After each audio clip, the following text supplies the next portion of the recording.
이번 그알 리뷰는 1205회네요. 침대 위의 살인자, 관악구 모자 살인사건의 미스터리라고 합니다. 제가 관악구 살잖아요. 같은 지역에서 일어난 사건이기 때문에 관심을 갖고 봤었는데 2019년 8월 22일에 일어난 사건이고 방송은 2020년 3월 7일에 나왔습니다. 자세한 거는 보면서 같이 얘기를 한번 해보죠. 지난해 여름 6살 민준이와 엄마 은정씨가 사라졌어요. 2019년 8월 22일 목요일이었는데 모자가 평소와 다르다는 걸 가장 먼저 눈치챈 사람은 민준이의 어린이집 선생님이에요. 아침 10시 전이면 어린이집에 와 애가.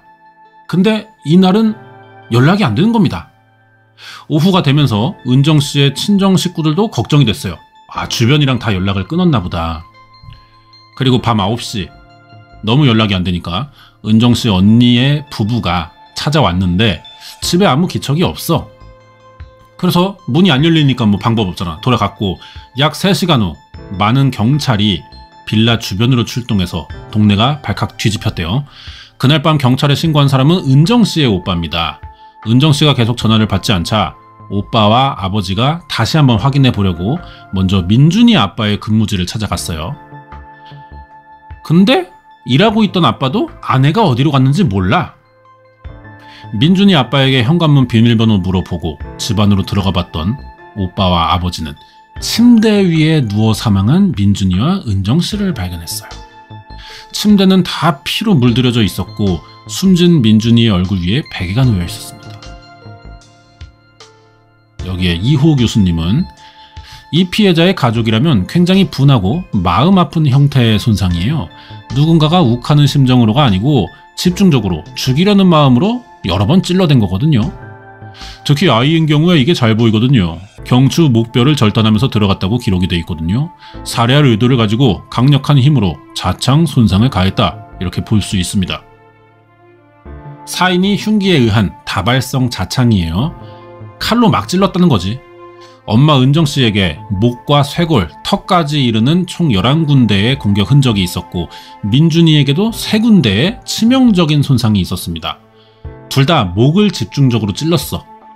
애초에 죽이겠다는 마음이 있었던 것 같아. 저항, 억압, 제압 그런 손상들이 동반되어야 하는데 그런 흔적이 없어요. 전혀 칼이 사용될 거라고 생각하지 못한 상황. 특히 내 아이도 옆에서 자고 있고 약도 안 나오고 술도 안 나오고 결박한 흔적도 없고 그런 것으로 봐서는 잠을 자고 있지 않았을까. 피해자가 똑바로 누운 상태에서 위에 올라타 찔렀을 가능성이 커 보입니다. 발견 당시 엄마는 반팔 티셔츠에 속옷만 입은 상태였고 민준이도 뭐 잘 때 입는 옷이겠죠. 가벼운 차림. 이게 현장 모습입니다. 이게 애인가 봐요. 곤히 잠들어 있는 모자의 침대 위로 올라가 무자비한 살인을 저지른 범인. 범인이 한 사람도 아닌 2사람을 해치는 동안 수상한 소리를 들은 사람이 없습니다. 피해자들의 부검 결과를 본 전문가들은 그럴 만한 이유가 있대요. 엄마나 아들 모두 기도가 절단이 된 상태였기 때문에 소리를 지르기가 어려웠을 것 같습니다. 2사람 모두 비명 한번 지르지 못한 채 사망했을 것으로 추정이 돼요. 8월 22일 목요일 밤 시신이 발견된 후 관할 경찰은 물론 서울청 과학수사대까지 총동원해서 범인의 흔적을 쫓았죠. 그런데 수사가 거듭될수록 이상한 점들이 발견됩니다. 사건 현장엔 현관문을 억지로 열거나 베란다나 창문을 통해 들어온 흔적이 없어. 근데 자는 사람을 공격할 수 있다는 건 뭐야? 이건 아무래도 남편을 좀 의심할 수밖에 없는 거죠. 한 집에 사는 사람. 더욱이 집안에서는 물건을 뒤진 흔적이나 사라진 귀중품도 없어.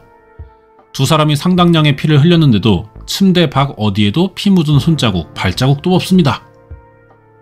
지문 하나, 족적 하나 남기지 않고 범인은 대체 어디로 들어와 어떻게 빠져나간 걸까?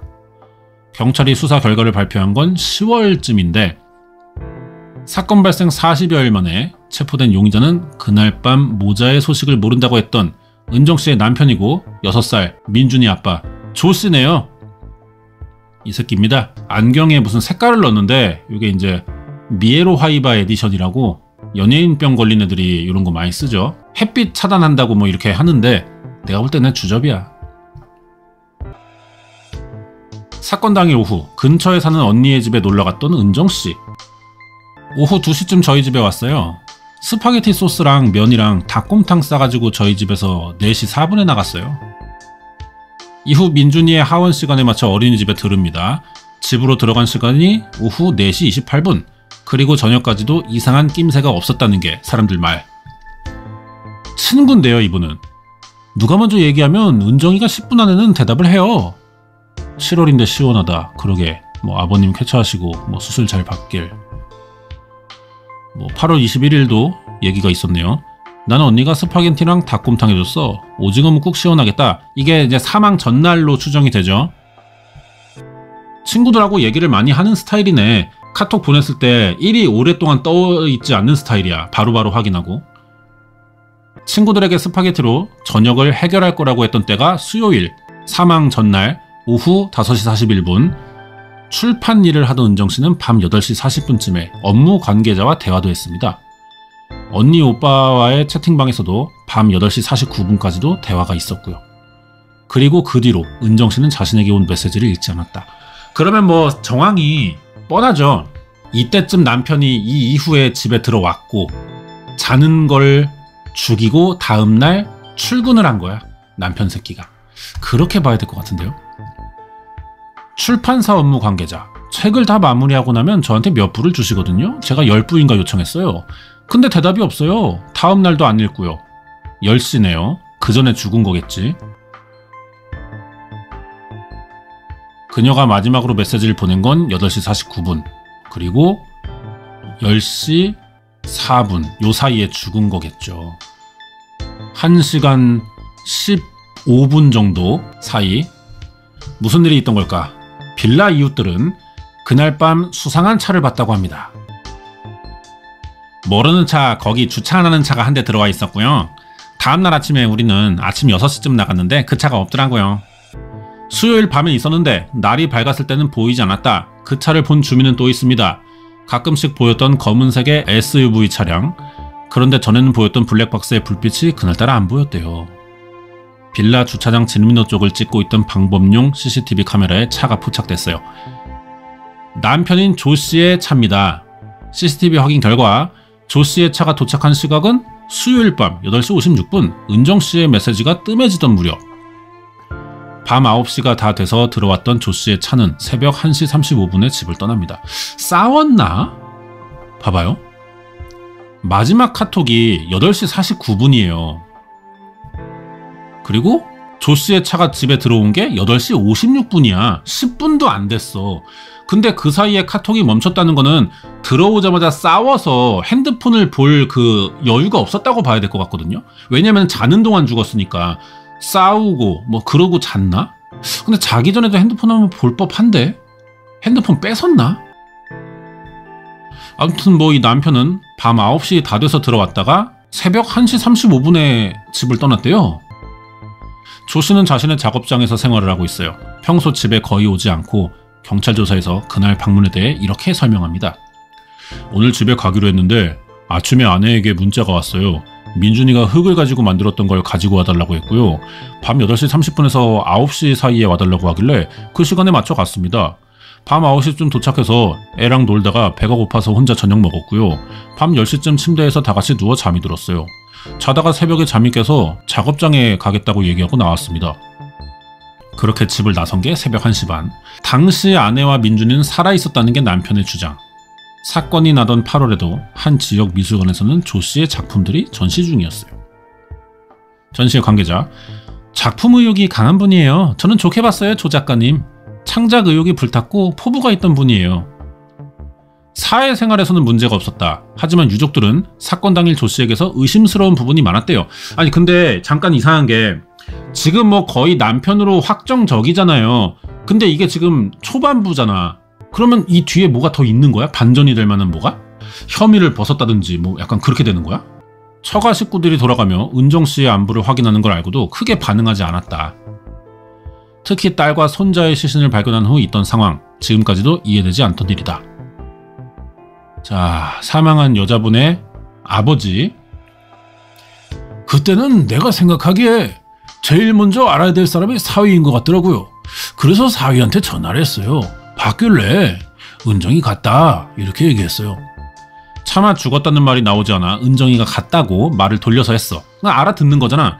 근데 장인과의 통화 후에도 조 씨는 응답 없는 은정 씨에게 문자 메시지만 보냈대요. 뭐 자기는 갔다는 게 뭐 돌아갔다, 왔다가 돌아갔다 뭐 이렇게 봤다는 건가? 그래서 카톡을 보내. 어디 갔어? 아버님이 집에도 없다는데. 조 씨는 약 2시간 후 경찰로부터 모자의 사망 소식을 듣고 집으로 찾아왔어요. 그를 봤던 이웃도 그때 역시 조 씨의 모습이 좀 이상해 보였다고 합니다. 그냥 이러고 있더라니까. 이런 식으로 이렇게 쭈그려 앉아있고 형사가 못 간다 해도 들어가서 보려고 난리치고 그럴 거 아니야. 보통 그러면 뿌리치려고 하고. 일반 사람 같으면 이거 눈이 돌아가지. 거기서 무슨 행동을 해야 될 거 아니야. 그런 것도 없어. 자, 또 친구입니다. 장례 기간 내내 저희는 그 남편을 보지도 못했고요. 잠깐 왔다곤 하는데 일반적으로 이해가 안 되는 거죠. 자기 아내랑 애가 죽었으면 남편이 일반적인 사람이라면 혼절을 해도 모자랄 판인데요. 상주로서의 역할을 안 했다. 아내랑 자식이 죽은 일에 별 관심이 없어 지금. 구속 상태인 조 씨를 대신해 그의 가족에게 입장을 들어보기로 합니다. 선생님 같으면 처자식을 그렇게 잔인하게 죽이겠어요? 입장을 바꿔서 생각하셔야 돼요. 갑자기 어저께 만나고 온 자식 마누라가 오늘 죽었대요. 갑자기 들었을 때는 멍해져 버리죠 사람이. 어떻게 합니까? 뭘 어떻게 하라는 거예요? 아내가 통화하던 걸 뺏어가지고 이제 남편이 말하나 봐. 그러니까 이제 부모들은 굉장히 흥분 상태야. 자기 자식이 범인으로 몰렸다는 것에 대해. 사건 당일 은정이가 갔다는 말이 죽었다는 얘기일 줄은 꿈에도 몰랐고 이후 장인에게 전화를 걸었지만 연결되지 않았다고 합니다. 이거 만약에 범인인 거면은 장인이 갔다라고 했던 시점에 알았을 거 아니야. 눈치챘을 거 아니야. 근데도 불구하고 죽었다는 말인 줄 모르고 뭐 자기네 집 갔다가 집으로 돌아갔다는가 뭐 이런 뜻으로 이해했다라고 진술하는 거면은 순발력이 되게 좋네요. 모든 일이 은정씨의 가족들의 오해와 의심에서 시작된 것이라는 게 조씨 부모의 말입니다. 상주 역할을 못한 부분도 자신들에겐 억울한 부분이 있대. 전부 거짓말이야. 장례식장에도 제가 갔었어요. 그런데 아들은 못 오게 하는 거예요. 그쪽에서 무슨 권한으로 그러는지. 살벌해서 전날 장지를 먼저 간 거예요. 가서 다 보고 왔어요. 조 씨의 부모는 아들이 증거도 없이 용의자로 지목돼 억울하게 구속됐다고 합니다. 사건 현장에서는 외부인의 흔적이 발견되지 않았는데 감식 결과 욕실 세면대 배수구 빨래바구니 안의 수건에서 두 피해자의 혈흔이 나왔어요. 침실에서 모자를 살해한 후 범인은 세면대에서 손 씻고 수건으로 물기도 닦았던 겁니다. 근데 그 피 묻은 수건에서 남편 조 씨의 DNA가 나왔다는 거지. 다시 조 씨 부모. 집에 갔는데 샤워를 했어요. 더우니까. 같이 자고 밥도 먹고 했는데 DNA가 하나도 안 나왔다는 게 더 이상하죠. 옷이나 차량이나 이런 데서 혹시나 은정씨가 민준이 핏자국 같은 게 나오진 않은 거고요. 물건이라는 건 물건을 다 가지고 가서 검사했는데 아무것도 안 나왔어요. 조 씨의 부모는 집안에서 아들의 DNA가 검출되긴 했지만 조 씨의 차나 작업장에서는 사건과 관련된 어떤 것도 나오지 않았대요. 혹시 그날 새벽 조 씨가 집을 떠나고 누군가가 찾아온 건 아닐까? 프로파일러와 함께 사건 현장에 남은 것들을 분석해 보기로 합니다. 자, 여기에 이제 가장 지금 이제 인지도가 높은 프로파일러가 아닐까 싶어요. 권일용 교수님 나왔습니다. 가옥들이 굉장히 다닥다닥 붙어 있어요. 이 정도 되면 누군가 침입범죄를 저지를 때 굉장히 부담감을 많이 가질 수 있는 환경이고요. 재개발을 앞두고 있는 이런 상황에서 강도 절도범죄가 이 안에서 이뤄진다고 보기에는 굉장히 범인의 입장에서 소모적이기 때문에 선택하지 않는 경향성이 높은 지역입니다. 1983년에 지어졌다는 빌라. 경찰 감식에서는 2층 외벽이나 베란다로 침입한 흔적은 전혀 없었어요. 창문이나 베란다가 아니면 입구는 현관문밖에 없죠. 지금 여성과 아이만 있잖아요. 그리고 굉장히 늦은 시간입니다. 그렇다면 이 집안의 정보를 알고 있지 못한다면 그 시간에 누군가 남편이든 아니면 다른 가족이 귀가할 수 있는 가능성이 충분히 존재하고 있거든요. 애초에 굉장히 복잡하고 좁은 동선을 빠르게 들어와서 저항하지 않는 피해자들을 일방적으로 살해하고 도주하는 과정에서도 침착하게 문을 닫아놓고 이런 행동들이 비면식범보다는 면식범일 가능성을 상당히 많이 시사한다고 봅니다. 범행 후 안방문 닫고 전등까지 끄고 사라졌어. 자신에 대한 증거를 거의 남기지 않았던 그가 했던 행동이 또 하나 있는데요. 여성 피해자는 그대로 놔두고 애 얼굴을 덮어놨거든요. 피해자들을 공격하고 그냥 도망가면 되는데도 불구하고 애 얼굴을 덮어놨다는 건 순간적으로 자기가 느끼는 어떤 감정 때문에 아이에 대한 죄책감이나 미안함이라고 할 수 있습니다. 애는 죽이고 싶지 않았던 건가? 아이에 대한 불편한 감정과 가족에 대한 정보를 가지고 있는 사람. 은정씨의 주변인들은 그건 남편 조씨밖에 없다고 생각해요. 재택근무로 일하면서 대부분은 민준이 엄마로 살아왔어, 민정씨가. 그리고 사건 무렵 은정씨는 남편과 사이가 좋지 않기도 했습니다. 박은정씨의 친구까지는 아니고 뭐 일하다 알게 된 사이인지 지인으로 나오네요. 집에 잘 안 들어오고 돈을 벌어오기는커녕 계속 집에서 가져가기만 하고 한 달에 한 얼마나 되나요? 200~300만 원은 조씨에게 준 걸로 알고 있어요.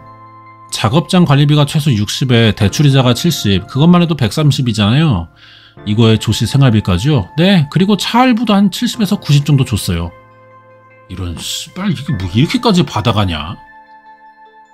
일정한 수입이 없는 조씨를 대신해 생활비는 물론 작업장 운영비까지 부담을 했어요. 아내가 혼자 애 보면서, 그것도 자택근무로. 육아도 그녀의 몫이었고 신혼 초부터 작품 활동을 이유로 외박이 잦았던 남편은 몇 년 전부터는 집에 오지도 않았습니다. 씨발 다른 여자 있는 거 아니야? 2018년에는 이혼 얘기도 있었고요. 가정에 무관심한 남편에게 서운한 감정을 표현하자 조씨가 먼저 이혼하자고 말합니다. 조씨 부모인데요. 결혼 전부터 둘을 앉혀놓고 아유 돈도 못 버는데 얘랑 결혼해서 어떻게 살래? 그러니까 은정이가 하는 말이 앞으로 자기가 다 지원해주고 집에 안 들어오는 건 상관 안 한대요. 아들이 가정에 소홀한 건 인정하는데 사건 발생 무렵에는 부부 사이가 좋았대. 아내가 잘하니까. 지난해 8월 22일 그날처럼 목요일 새벽 같은 시간에 조씨의 동선을 따라가 봤어요. 제작진은 이 건물에 조씨보다 늦게 도착했습니다. 조씨의 이제 진술대로의 이동 동선을 보면은 1시 35분 출발해서 53분에 도착해요. 18분 걸렸어. 실험해보니까 19분 걸립니다. 근데 뭐 이 정도 차이는 뭐 신호등 걸리고 이러면은 의미 없는 거 아닌가? 중간에 차를 세울 만한 시간적 여유는 없어요. 주차 후 건물 엘리베이터를 타고 작업장으로 올라가는 조씨의 모습이 촬영됐습니다. 작업장에 들어간 후에는 다음날 오전까지 별다른 움직임이 없었고요. 오전 11시가 지나 영상 제작 업체와 대화를 나누고 오전 11시 30분 작업장을 나섭니다. 근처 주유소에 들러서 생수 4개 등 쓰레기를 버리고 기름을 넣고 자동 세차했고요. 이후에는 인근에 있는 한 대형 쇼핑몰에 있는 단골 미용실도 갔고요. 이발하고 향한 곳이 평소에 다니는 헬스장이야. 아니 개새끼가 집에서 돈 받아가는 게 뭐 헬스장까지 다녀. 조씨는 여기서 40분간 머물렀습니다. 작업장으로 돌아갔던 그는 예정돼 있던 병원 진료를 받으러 나왔고, 그런데 그가 작업장에 되돌아가기 전 한 군데 더 거쳐간 데가 있는데 자동차 부품 매장이야. 2분을 머물렀대요. 뭐해 2분간? 조씨는 왜 여기로 왔던 걸까? 그런데 앞서 은정씨의 이웃 주민에게 묘한 얘기를 들은 적이 있어요. 조씨 차가 들어오면 블랙박스의 불이 얘기하면 번쩍번쩍하게 빛났단 말이야. 8월 21일 밤에는 그게 안 보이더라고. 그래서 내가 그 차 박을 뻔했어, 후진하다가. 하지만 난 베스트 드라이버니까 용케 피했지. 조씨가 집에 왔던 수요일 밤에는 분명히 꺼져 있었다는 블랙박스의 불빛. 경찰 수사 결과 주민의 말은 사실이었습니다. 조씨의 블랙박스가 수요일에는 작동하지 않았고 목요일 저녁부터 다시 녹화가 시작됐어요. 석연치 않지만 이것도 조씨가 범인이라는 증거가 될 수는 없습니다. 가장 중요한 증거물인 범행 도구는 아직도 발견되지 않은 상태고, 여기서 가족과 경찰들이 범행 도구와 관련해 주목한 사실이 있는데요. 언니인데 경찰이 이게 몇 개짜리 세트냐고 물어보셨어요. 그래서 6개다. 저희 친정엄마도 6개다 그러니까 그럼 하나가 없어졌다는 거예요. 은정씨 집에 있던 칼 하나가 사라집니다. 8년 전 어머니가 스페인 여행에서 기념품으로 사왔던 칼 세트인데 6자루예요. 제일 작은 과도는 친정집에서 썼고 현장에서 발견된 건 4자루야. 하나가 없네. 혹시 피해자 부검 내용을 통해 범행 도구의 특징을 가늠해 볼 수 있을까? 칼끝이 확 뼈를 일부 골절을 만들고 그 칼이 또 아이한테서 목뼈를 2번을 절단해요. 그러니까 얼마나 단단한 칼이겠느냐. 도구의 길이는 한 10에서 15cm 사이고요. 20cm면 분명히 기도식도 절단하고 관통창이 됐을 거라고 보입니다. 폭은 4cm 정도. 15cm면 한 이 정도 됩니까? 좀 작나요? 식칼은 아니네요. 과일 깎는 거에 좀 더 가까운. 빵칼. 이런 걸로 찌르거나 베이면 분명히 이런 모양이 나옵니다. 깨끗하게 나오지 않고 너덜너덜한 상처가 보이게 돼요. 그치, 톱처럼 이제 뾰족뾰족한 칼 끝에 피부가 걸릴 거야. 폭이 3, 4cm 정도 되는 중급 이상의 칼로 보입니다. 그리고 칼끝이 아주 예리하게 뾰족한 것 같아요. 피해자의 몸에 남은 자창의 형태를 볼 때 칼날은 예리했을 거라고 합니다. 전문가들의 분석을 바탕으로 좁혀본 범행 도구는 이 2가지로 추정되는데요. 요거 폭이 4cm잖아. 상처가 4cm 나오면은 이게 칼의 폭만큼 날 수가 없어요. 왜냐면은 찌르고 그대로 그 각도로 빼야 돼. 근데 그렇지가 않잖아. 찌르고 각도가 바뀐 채로 빼면은 나올 때 또 베이면서 상처가 더 벌어지기 때문에 이거는 4cm 이상이 나옵니다. 그럼 얘에 더 가깝다고 보는 게 사실은 맞거든요. 아무튼 뭐 경우의 수를 두겠지. 근데 현장에서 사라진 건 범행 도구만이 아니에요. 대개는 범인 몸에 피가 묻거나 발로 밟은 흔적 같은 게 남기 마련인데 범행 현장엔 그런 게 없어요. 어떻게 흔적을 지운 거냐? 범인의 몸에 피가 많이 묻었다는 전제를 해서는 안 됩니다. 본인이 입고 들어온 그 옷을 벗고 다른 옷으로 환복해서 범행했을 수도 있고요. 알몸인 상태에서 범행을 저지를 수도 있는 거예요. 범인이 몸을 씻어내거나 옷을 바꿔 입고 나갔을 가능성까지 염두해야 된다. 조 씨의 부모는 그날 아들의 옷은 바뀌지 않았다고 해요. 작업장을 출발할 때와 돌아올 때 같은 옷을 입고 있었다. 근데 조 씨 부모가 한 얘기는 더 있어요. 여름은 몇 가지를 놔둬서 그걸 가지고 이제 나오면서 작업장에 간다고 하니까 아내가 냉장고 속 과일 있으니까 가지고 가라고 그거를 그냥 안 갖고 그냥 나왔답니다. 그럼 옷만 가지고 나온 거예요?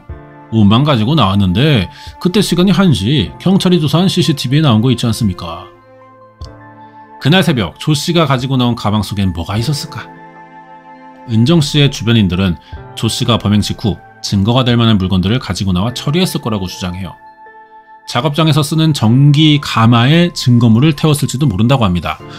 제작진은 그리고 취재 도중 의외의 정보도 입수하는데 사건이 일어난 직후인 8월 말에는 가마를 처분하고 구속 직전에는 작업장을 아예 내놓는다고 글까지 올렸어. 그러니까 이 새끼 정황상 너무 수상해. 문제는 하나야. 찔렀다는 증거까지 있냐. 가족들 말대로 이 가마 속에 뭔가를 태우는 게 가능한 걸까? 가마를 파는 관련 업체들을 찾아가 내용을 물어봤습니다. 플라스틱이나 이런 것들도 태워지는 건가요?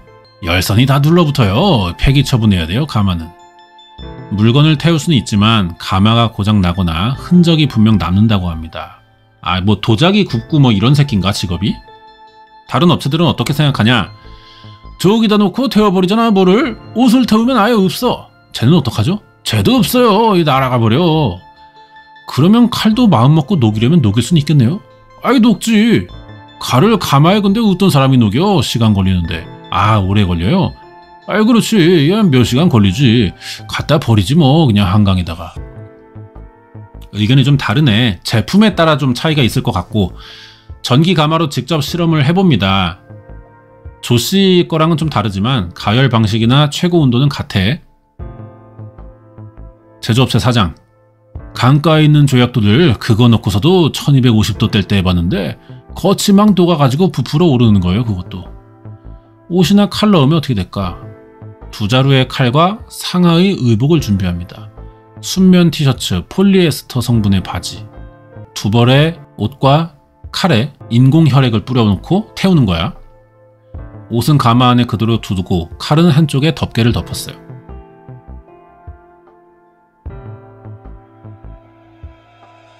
천천히 가열하는 방식이라 최고 온도까지 올라가는 시간이 8시간이나 걸린대. 다음날 가마가 식는 시간까지 기다려 내부를 열어봅니다. 이렇게 하면 안 타지. 덮어놓으면 뭐 좀 쉬겠죠. 살짝 뜨거우니까 녹는 정도 느낌에서. 근데 이렇게 되면 남아있지 않나 그대로?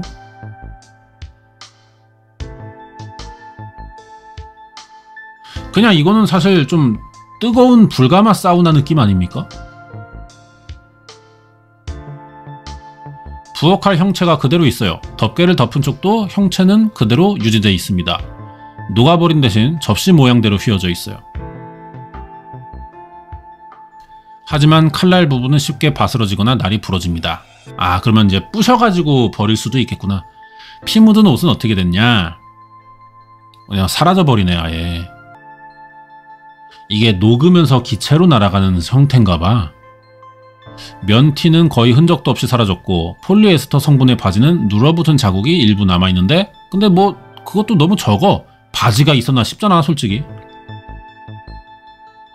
두 벌의 옷이 감쪽같이 사라졌지만 가마 내부에는 크게 보이는 채나 먼지가 없습니다. 결국 옷을 태워 없애는 건 가능하지만 칼까지 녹이는 건 쉽지 않아요. 모자를 살인한 범인의 칼은 어디로 사라진 걸까? 살인범의 공격에 큰 저항 한번 하지 못하고 사망했던 은정씨 모자. 하지만 이들이 세상에 남겨둔 작은 실마리가 있을지 모르는데요. 수요일 밤 남편이 도착했던 9시경 모자는 살아있었을 겁니다.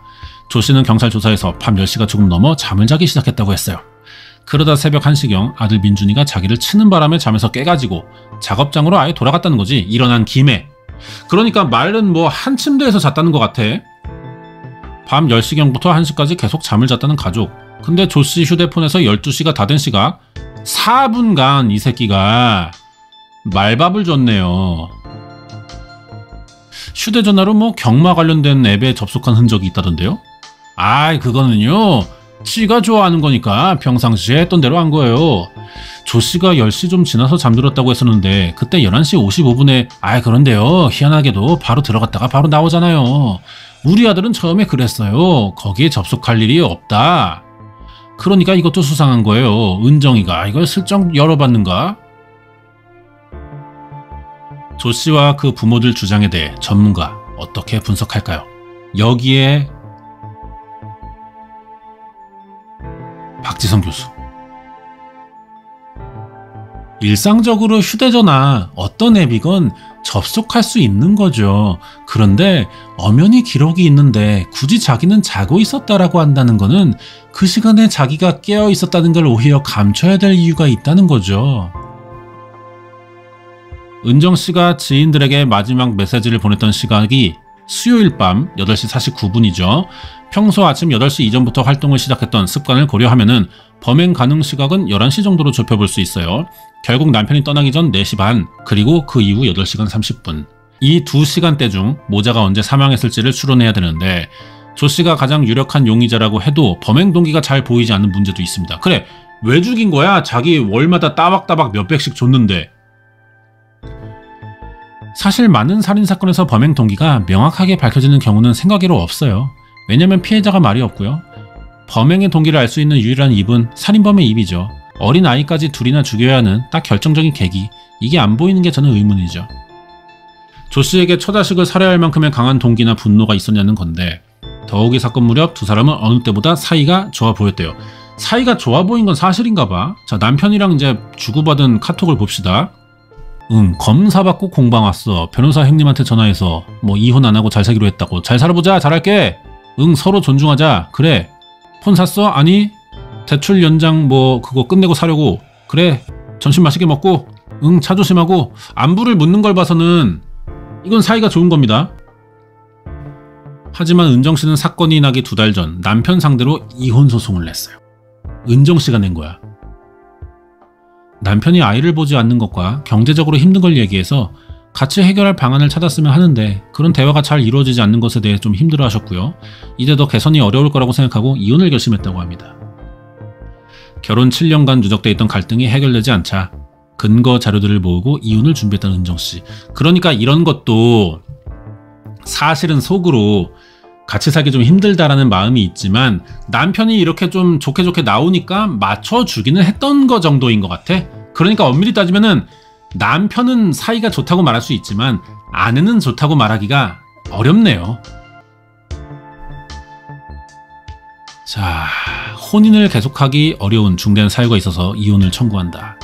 왜냐? 이유는 남편의 음주, 작업으로 인한 잦은 외박, 경제적 방임, 채무자의 폭언과 무시, 가정에 대한 계속된 무관심, 이혼하고 싶으니까 재산 분할 청구권도 내고.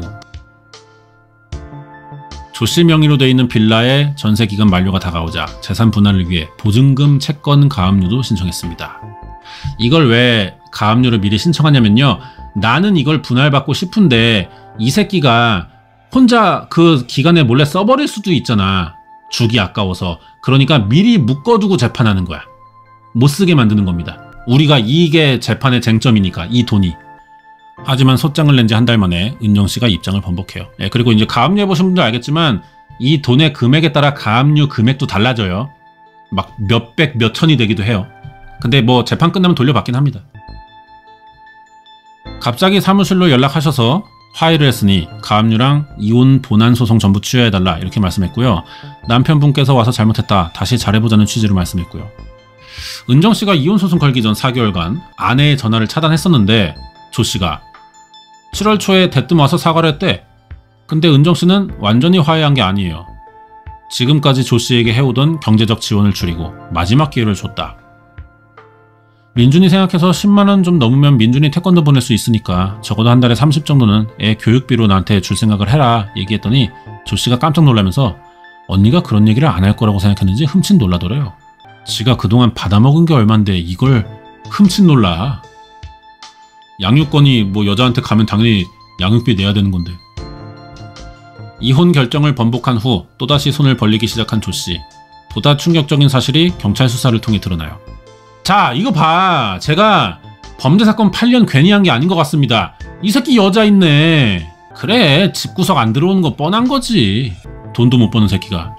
사건 3개월 전부터는 경마 베팅으로 상당한 돈을 사용했다. 이거 은정씨한테 받은 돈을 그 자기 뭐 작업장에다 쓴 게 아니고 도박에 썼던 것 같아요. 그 여자 옆에 붙어 살면서 바람 나가지고. 조씨의 가족들은 이 사실에 대해 알고 있었을까? 여자애가 이 김은빈이라는 앤데 작업장에 자꾸 얘가 오니까, 근데 무슨 연인 관계는 아닌데 자연적으로 오래 만나다 보니까 그거 가지고 핑계대는 건 이거 말이 안 됩니다. 그게 살인의 통기라는 게 전혀 관계가 안 돼요. 그러면은 여자 둘셋씩 거느린 남자들은 자기 마누라 10번도 더 죽이겠네요. 에이, 그건 말이 안 되죠. 역시 자식이 지랄하는 거는 부모 문제네요. 해당 여성이 일방적으로 아들을 좋아했다는 조씨의 가족 또한 설사 외도를 했다 하더라도 그것이 살인의 동기가 될 수 없다고 합니다. 설사 같은 소리라고 있네. 7월 초 앞으로 잘 살자며 화해를 청했던 조씨의 진심은 뭐였을까? 지원금이 끊기잖아. 경마를 못하잖아 더 이상. 제작진은 오랜 수소문 끝에 조씨와 만나왔다는 여성을 직접 만나봅니다. 사건에 휘말린 게 황당하다는 김씨, 자신도 조씨에게 피해를 입었대요. 저도요. 제가 몰랐던 사실들이 너무 많아요. 제 앞에서는 이제 이혼할 거라고요. 이런저런 얘기 막 해요. 근데 마지막 8월 초까지, 사실 연락 끊기 전까지도요. 이 사람은 이혼한다고 계속 얘기를 했어요. 조씨는 아내와 화해했던 7월과 8월 초까지 그녀에게 곧 이혼할 거라는 말을 했습니다. 그리고 아들 민준이에 대한 충격적인 얘기도 있었어요. 아무것도 안 했으니까 앱으로 안 간다고 하고요. 애에 대해서 확인해야겠다. 이런 얘기했던 거. 친자 확인을요? 네, 그 얘기를 했어요. 그 얘기를 누나랑 했다고요. 아들 민준이에 대해 별다른 애정을 보이지 않았다는 조씨. 심지어 민준이가 친아들이 맞는지를 의심했었대요. 범죄 심리학자들은 이혼 소송 이후 새로운 갈등 요소가 없었는지 살펴봐야 한다고 지적합니다. 7월에 화해하고 사과했을 때는 굉장히 금전적으로 급했던 건 맞는 것 같아요. 금전적으로 급했고 그래서 의료보험 이런 걸 아내가 처리하고, 근데 이제 부인이 자기한테 아이 학원비라도 매달 30만원씩 달라고 했을 때 굉장히 놀라고 황당했다. 더 이상 본인한테 효용 가치가 없을 뿐더러 오히려 본인한테 무리한 돈을 요구한다는 거죠. 조씨가 자신의 아내 은정씨를 어떤 존재로 생각해왔는지 밝히는 게 이 사건에서 중요하다고 하는데, 현재 1심 재판 중인 조씨는 여전히 혐의를 부인하고 있어요. 근데 재판에서 중요한 쟁점이 뭐였냐면은 두 피해자의 사망 추정 시간에 대한 문제입니다. 부검 당시에 은정씨와 민준이 모두 위에서 소화가 완전히 안 된 죽 상태의 음식이 나왔어요. 위 내에 음식물이 남아있을 경우 통상적으로 식후 6시간 내에 사망했을 가능성이 높지만 사람에 따라 편차가 크다. 수요일 저녁 언니가 싸준 스파게티를 먹었어. 만약 식후 6시간 이내에 사망했던 거라면 그 시간은 조씨가 집에 머물렀던 때와 겹칩니다. 하지만 국과수 부검의가 위 내용물로 사망 시간을 추정하는 것에 유보적인 입장을 내면서 명확하지 않겠다라고 한 거야. 검찰과 조씨 변호인 간의 치열한 공방이 오가고 있어요. 제작진이 만난 법의학자들은 이 사건만이 가진 독특한 조건에 주목을 해야 된다는데, 위에서 소화가 돼서 12지장 거쳐서 소장으로 가는데 죽이 됐다는 건 어떤 음식을 먹었는가를 상당히 알기 어려운 형태가 됐죠. 그러나 중요한 건 위에 남아있다는 거예요. 아이는 한 30cc 정도가 남아있다는 거죠. 죽상으로. 성인의 경우 스트레스 등 심리적인 이유로 소화 속도의 편차가 크지만 애들은 그런 비교적 장애 요소가 적대요. 민준이의 부검 결과를 바탕으로 사망시간 추정해보면 언제일까? 통상적으로 위에 음식이 남아있을 때는 적어도 4시간은 안 된 걸로 보지 않나? 길게 보면 6시간까지도 갈 수 있겠죠. 그러나 하루 종일 안 먹었는데 저렇게 남아있었다? 그러긴 어렵다는 거예요. 안타까운 두 모자의 죽음은 어쩌면 아들 민준이의 존재를 통해 그 미스터리를 밝히게 될지도 모릅니다. 자, 방송은 여기까지고 수사 중에 밝혀진 사실들을 좀 더 찾아봤는데, 일단 부부관계가 정상적이지 않아요. 착취적이었어. 아내 박은정씨, 고정 수입이 많지 않던 조씨에게 뭘 많지 않아, 거의 없지 이 새끼. 결혼 전부터 금전적인 지원을 했고 결혼 후에는 생활비, 도예작업 비용으로 매달 200~300씩 지원해줬는데, 자신과 아들은 철거를 앞둔 40년 된 비좁은 전세 빌라에서 지내면서도 남편 조씨에게는 수억 원의 대출을 받아서 78평짜리 신식 오피스텔을 매입해 도예 공방을 마련해줬고, 이렇게까지 잘해줬어? 공방 관리비, 공과금, 매입 대출이자, 작업도구 재료비, 구입비, 렉스턴 할부금, 생활비 일체를 지원해줬습니다. 더 빡치는 것도 얘기해줄까요? 그 여자 김은빈인가 걔랑 만나서 노는 섹스비까지 내준 거야. 씨발, 이거 죽어서도 눈 못 감죠. 게다가 아들의 태권도 학원비는 고민하면서도 남편에게는 모발 이식 수술 비용, 이 새끼 탈모도 있어? 공방 안마의자, 캐시미어 코트 비용까지. 남편, 모든 걸 물거품으로 만드는 당신이 싫다. 당장 이혼하자. 사건으로부터 10개월 전 박 씨는 남편을 뒷바라지하느라 생활고를 감당하지 못하게 되자 금전 지원 중단 의사를 밝혔고, 조 씨에게 공방 규모 줄여라, 지방으로 옮기고 생활 자기를 제작 판매해서 경제활동을 하라고 제안하는 편지를 보냈습니다. 근데 이 새끼는 어떻게 나한테 그런 말을 할 수 있냐? 장문의 문자로 분노를 쏟아내서 이혼하자. 그래서 아내와 연락을 차단한 채 별거에 들어갔어요. 조 씨는 이혼하더라도 자신의 명의로 된 빌라 보증금을 온전히 자신의 것으로 생각하고 이걸 악용해 도예 생활을 유지하려고 했던 것으로 보인다. 세 번째, 아내가 더 이상 효용 가치가 없다고 생각한 거야. 받을 거 다 받았고 더 이상 안 나올 것 같고, 이런 생각. 사건 6개월 전 조 씨가 아내에게 자기 명의로 돼 있는 해당 빌라 전세 계약이 조만간 만료되니 짐을 빼라고 요구하자, 빌라 보증금이 고스란히 명의자인 남편에게 넘어갈 걸 우려한 박 씨는 남편에게 이혼소송 제기해서 임대차 보증금 반환 청구권을 가압류하고 재산 분할로 1억과 양육비를 청구했어요. 연락을 차단한 채 냉담하던 조 씨가 그러니까 태도를 바꿔서 미안하다! 급기야 사건 한 달 전쯤엔 조 씨가 집에 찾아와 용서를 빌면서 이혼소송 취하해달라, 미안하다! 하지만 아내는 강경하게 남편이 빌라 보증금 포기하고 공방 운영 축소하고 경제활동할 때까지 이혼소송을 취소하지 않겠다. 그러니까 죽일 수밖에 없다고 생각했나 보다. 범죄심리 전문가는 조 씨가 자신의 아내를 어떤 존재로 생각했는지가 중요하다. 달라진 아내의 태도와 바닥난 조 씨의 장고 문제가 또 있는데, 조 씨는 재산 분할을 해줄 수가 없으니까 아내에게 이혼하지 말자고 했지만 아내가 거절했고, 이혼하게 되겠죠 이러면은. 그리고 남편에게 꽤 경제적 무능, 이게 사유가 될 테니까. 그리고 작업장 빌라도 하나 사줬다며 대출받아서. 그러면 재산 분할 충분히 되죠. 빼박이지 뭐. 그러니까 사건 한 달 전부터 가족 데리고 막 나들이 갔어. 변화된 태도를 취하면서 다시금 경제적 지원을 요구했지만 아내는 거절했고요. 아내가 자금 지원을 끊기로 한 후 사건이 일어나기까지 10개월 동안 아내에게서는 50만 원만 받았어요. 예전처럼 막 200~300씩 못 준 거야. 안 준 거죠. 그러면서 조 씨는 이제 빚에 시달리겠죠. 사건 10개월 전부터 아내에게 지원금을 받지 못해 공방 운영비, 생활비를 마련하지 못하게 된 조 씨는 부모, 누나, 주변 사람들에게 수천만 원씩 빌렸어요.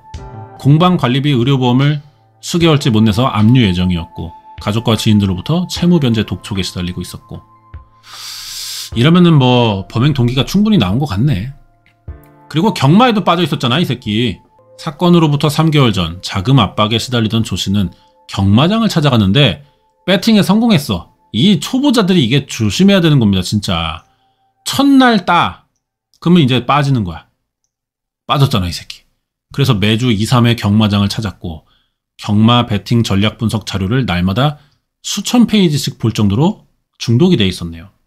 돈이 없던 조 씨는 카드론 대출, 카드 현금 서비스까지 받아가지고 경마에 총 800 정도를 베팅했다가 다 잃었고 사건 3일 전 통장 잔고가 1,900원이었어.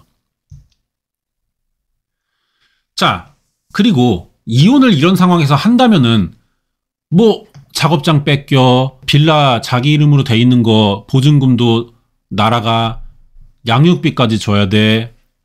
그리고 1억이나 나왔어. 위자료 청구 소송이.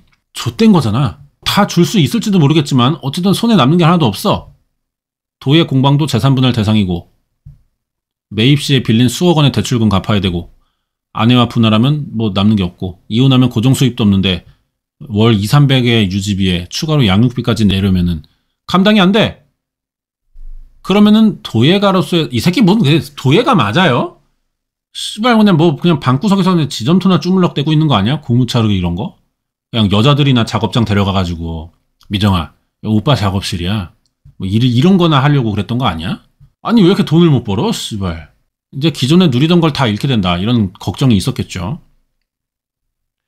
그래서 이제 아내의 사망보험금 그리고 아내의 이름으로 돼 있는 재산들 뭐 이런 걸 노린 게 아니냐. 조 씨의 노트북을 포렌식 해보니까 보험 사이트에 들어갔어. 아내 사망보험금 수령액 본인이 피보험자인지를 확인해 본 거야. 이거 나한테 떨어지나? 아내는 5건의 손해보험이 있었고요. 사망 시 1억 7,500을 수령할 수 있게 돼 있었네요.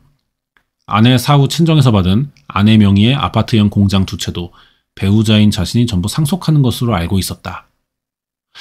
아파트형 공장 2채가 또 친정에서 나온 게 있네. 집이 좀 사나? 아내 쪽이? 자, 뒷이야기도 있습니다. 그러니까 뭐 여기까지 보면은 이 조 씨 이 새끼에게는 범행 동기가 충분해. 찔렀냐? 그 증거가 없는 거야. 경찰은 사형 구형했고요. 20년간 전자장치 부착 명령을 내려달라고 재판부에 요청했습니다. 이게 사형이면은 전자장치 부착 명령이 이게 나올 필요가 없는 거잖아. 어차피 빵에 들어가 있고 모가지 썰리면은 뭐 이거 필요 없는 거잖아. 왜 이런 것까지 더 붙였지? 자, 근데 2020년 4월 24일 재판부 제3자가 살해했을 가능성은 추상적 정황에 그칠 뿐 피고인의 성격과 범행 당시의 갈등 상황에 비춰 인정할 수 있는 범행 동기 등을 종합하면 공소 사실이 유죄라고 판단된다. 피고인은 오랫동안 불륜관계를 가져왔고 아내와 아들을 살해할 치밀한 계획을 세워 실행에 옮겼다라는 점을 들어 검사야, 너 사형 조금 과한 것 같은데 우리 무기징역에서 끝내자 이렇게 된 것 같습니다. 자, 근데 검찰이 아이 씨발 사형해요 항소했어. 재판부는 1심 판단을 대부분 인정했으며 특히 범행수법이 양손잡이인 조 씨의 신체적 특성에 부합한다는 점을 지적했고 피해자들이 공격당한 상처 부위가 아내는 왼쪽, 아들은 오른쪽인데 이는 양손잡이가 범인이라는 의미. 2심에서 오히려 더 많은 의심이 더 생겨났죠. 그래서 이제 무기징역 선고되자 피해자 가족들은 울었고 조 씨의 엄마, 범인 엄마 의식을 잃고 쓰러졌다. 범인 부모들은 자식을 믿었던 것 같아. 우리 애 그럴 애가 아니다. 대법원까지 가네요. 이건 조 씨가 이제 항소한 거겠죠? 조 씨의 상고심, 무기징역을 선고한 원심 확정. 재판부는 간접 증거를 종합해서 공소 사실을 유죄로 인정한 원심 판단의 논리와 경험의 법칙을 위반해서 자유심증주의의 한계를 벗어나거나 심리 미진, 증거재판주의 등에 관한 법리 오해 등의 잘못이 없다. 맞게 함. 이렇게 된 겁니다. 대법원까지 갔기 때문에 뭐 이거는 되돌릴 수 없어요. 이 새끼가 범인인 거예요. 그래서 무기징역이죠. 근데 뭐 우리나라는 가석방 없는 그런 건 또 없어가지고 생활 잘하고 그러면 뭐 특사 같은 거 요즘은 특사 같은 게 있나? 뭐 특사 내지는 뭐 가석방, 뭐 심사도 받을 그런 가능성은 좀 남아 있습니다. 아, 뭐 미스터리하게 끝나는 줄 알았어요. 앞부분에서 뭐 거의 빼박인 것 같았는데 한 3분의 1 지점에서 거의 범인이 확인돼 버린 거나 마찬가지였거든요. 뒤에 내용을 뭘로 채울까 했는데 증명, 뭐 정황이 의심스러운 것들을 계속 나열하는 그런 방송이었던 것 같습니다. 예, 요 새끼입니다. 요 새끼. 예, 탈모 있고 요 미에로 하이바 안경 쓴 요 새끼였어요. 용의자 조씨. 딱 보니까 겉멋이 존나 들었네. 예, 그런 새끼네요. 에휴, 씨발, 뭐가 좋다고 이 새끼한테 그렇게 해줬는지. 에휴, 뭔 죄야. 에휴. 그냥 아내로서 그냥 최선을 다한 죄인데, 개새끼가. 그럼 지도 좀 최선을 다하는 걸 보여주든가. 개새끼. 사람 죽여가지고, 어? 목숨값 받아가지고 또 이제 여자 만나고 또 그지를 하려고. 경마장 가고. 빵에서 그냥 식빵 막걸리나 만들어 드세요. 뭐 깔끔하게 해결이 된 것 같습니다. 불편하게 끝나는 이제 방송이 아니었네요. 1205회 침대 위의 살인자, 관악구 모자 살인사건의 미스터리 한번 봤고요.